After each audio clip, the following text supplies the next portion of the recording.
Hello बच्चों। तो कैसे हो आप लोग। आई होप बच्चों कि आप लोग बहुत ही अच्छे होंगे। तो आज हम लोग पढ़ने वाले हैं कार्बन यौगिकों की नाम पद्धति, मतलब नोमेनक्लेचर ऑफ कार्बन कंपाउंड।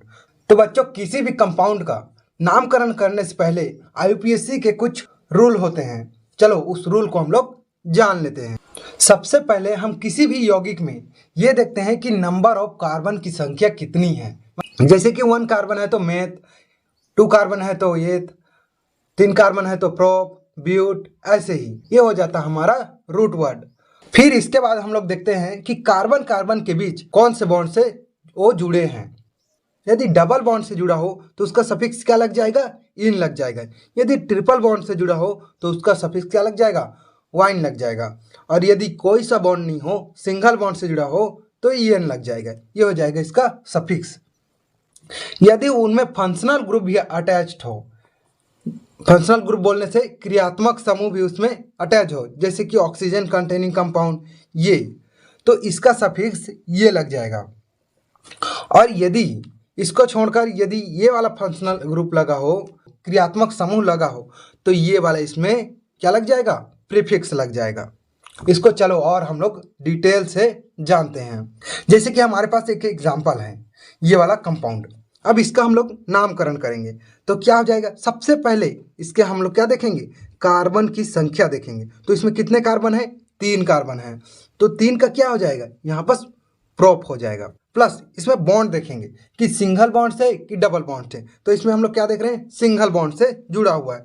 तो सिंगल बॉन्ड के लिए हम लोग क्या लगाएंगे, सफिक्स क्या लगाएंगे, एन लगाएंगे। तो हम लोग एन लगा दिए, तो दोनों को जोड़ देंगे तो क्या हो जाएगा, प्रोपेन। तो इसका नामकरण हो गया कि इसका कंपाउंड का नाम क्या है, प्रोपेन है। ऐसे ही हम लोग एक और एग्जांपल देख लेते हैं, ये वाला कंपाउंड।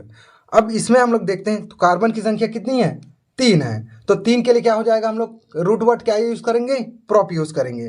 प्लस इसमें हम लोग क्या देखते हैं कि कार्बन कार्बन के बीच क्या है, डबल बॉन्ड है।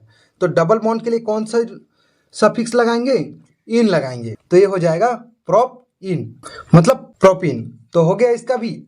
ऐसे ही हम लोग देख लेते हैं आप फंक्शनल ग्रुप का, मतलब किसी भी कार्बन कंपाउंड में जब उसका क्रियात्मक समूह उसमें अटैच्ड होगा तो हम उसका नामकरण कैसे करेंगे। तो चलो हम लोग एग्जाम्पल के थ्रू समझते हैं। अब ये हमारे पास एक कार्बन कंपाउंड है। अब हमें सबसे पहले क्या करना है, कार्बनों की संख्या गिनना है। तो कितना है, 1 2 3 4, 4 कार्बन है। तो 4 कार्बन के लिए हम लोग रूट वर्ड कौन से यूज करेंगे, ब्यूट। तो हम लोगों ने ब्यूट लिख दिया। अब हम लोग देखते हैं कि कार्बन कार्बन के बीच कौन सा बॉन्ड लगा हुआ है। तो देखते हैं कि ये सभी कार्बन क्या है, सिंगल बॉन्ड से जुड़े हुए हैं। यहाँ पर मत देखते हैं, ये ऑक्सीजन से जुड़ा हुआ है, ऑक्सीजन से डबल बॉन्ड से जुड़ा हुआ है, ना कि कार्बन कार्बन से। कार्बन कार्बन से केवल सिंगल बॉन्ड से जुड़ा हुआ है। तो क्या लग जाएगा, हमारा सफिक्स इसमें एन लग जाएगा। सिंगल बॉन्ड के लिए एन लगाते हैं, तो एन जोड़ दिए, क्या हो जाएगा, ब्यूटेन। अब इसमें देखो बच्चों, इतना तो हो गया कि हम लोगों ने कार्बन की देख ली। अब इसमें देखो फंक्शनल ग्रुप कौन सा लगा है, ओइक एसिड का फंक्शनल ग्रुप लगा हुआ है। तो ये फंक्शनल ग्रुप के लिए हम लोग क्या कौन सा सफिक्स लगाएंगे, ओइक एसिड। तो यहाँ पर ब्यूटेन में ई को हटाकर ओइक एसिड लगा देंगे तो क्या हो जाएगा, तो ब्यूटानोइक एसिड हो जाएगा। तो समझ आ गया बच्चों कि हम लोग कैसे किसी भी कंपाउंड का नामकरण कर सकते हैं। सबसे पहले हमें कार्बन की संख्या गिननी है, फिर देखना है कि वो कौन से बॉन्ड से जुड़ा हुआ है, फिर देखना है कि उसमें फंक्शनल ग्रुप लगा है कि नहीं।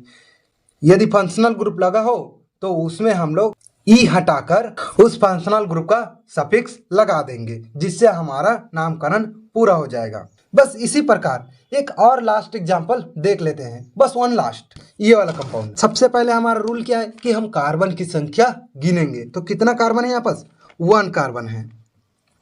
1 कार्बन है तो 1 कार्बन के लिए हमारा रूट वर्ड क्या हो जाएगा, मेथ। अब यहाँ पास ये कार्बन नहीं है, ये क्लोरीन है। इस प्रकार यदि फंक्शनल ग्रुप हो तो हम क्लोरीन के लिए हम लोग कौन सा प्रीफिक्स लगाएंगे, क्लोरो। तो हमारा पास ये हो जाएगा क्लोरो प्लस मेथ। अभी कौन सा बॉन्ड से जुड़ा हुआ है, सिंगल बॉन्ड से, तो एन हो जाएगा। तो क्या हो जाएगा, क्लोरो मेथेन हो जाएगा। तो समझ आ गया बच्चों कि किसी भी कंपाउंड का नामकरण हम लोग कैसे करते हैं। अब चलो हम लोग चलते हैं कार्बन कंपाउंड का नामकरण। हम लोगों को पता है कि हम लोग क्या क्या करेंगे। किसी भी कंपाउंड में हम लोग सबसे पहले क्या देखेंगे, रूट वर्ड मतलब कार्बनों की संख्या। फिर क्या देखेंगे कि वो डबल बॉन्ड से जुड़ा है कि सिंगल बॉन्ड से जुड़ा है। फिर उसमें क्या देखेंगे कि कोई फंक्शनल ग्रुप है या नहीं, और है तो फिर उसका नामकरण। फिर तीनों को ऐड करके लिख देंगे, फिर तीनों को ऐड कर देंगे। तो ये हमारे पास कार्बन कंपाउंड एक ठो। तो सबसे पहले हम क्या देखते हैं, कार्बन की संख्या देखते हैं। यहाँ पास कार्बन कितना है, 1 और 2। यहाँ पास 2 कार्बन है, तो 2 कार्बन के लिए हमारा रूट वर्ड क्या हो जाएगा, एथ हो जाएगा। अगर यहाँ पास कार्बन कार्बन कौन से बॉन्ड से जुड़े हुए हैं, सिंगल बॉन्ड से जुड़े हुए हैं, तो क्या हो जाएगा इसके लिए सफिक्स एन हो जाएगा। अब यहाँ पास एक फंक्शनल ग्रुप भी है, क्या है, CHO, मतलब CHO क्या है, एल्डिहाइड। उसका हमें सफिक्स क्या लगाना है, एल लगाना है। तो ये हो गया हमारा एथेन। एथेन से हमें क्या निकाल देना है, ई हटा देना है और एल जोड़ देना है। तो क्या हो जाएगा, एथेनॉल। तो समझ आ गया बच्चों कि किस कैसे हम लोग इसका नामकरण किए। अब एक एग्जाम्पल और देख लेते हैं। ये हमारे पास कार्बन कंपाउंड है। अब इसका हम लोग कार्बन की संख्या ज्ञात करें तो कितना है, 1 2 3। यहाँ पास 3 कार्बन है, तो 3 कार्बन के लिए हमारा रूट वर्ड क्या हो जाएगा, प्रोप हो जाएगा। प्लस ये किससे जुड़ा हुआ है, सिंगल बॉन्ड से जुड़ा हुआ है, तो क्या हो जाएगा, एन हो जाएगा। प्लस यहाँ पर देखें तो कौन सा फंक्शनल ग्रुप जुड़ा हुआ है बच्चों, कीटोन फंक्शनल ग्रुप से जुड़ा हुआ है। तो इसका हम लोग सफिक्स कौन सा यूज करेंगे, ओन यूज करेंगे। तो यहाँ पर हम लोग लिख देंगे ओन। अब प्लस प्रोपेन, प्रोपेन से ई हटा देंगे और ओन को जोड़ देंगे, तो क्या हो जाएगा, प्रोपेनॉन। क्या हो जाएगा, प्रोपेनॉन।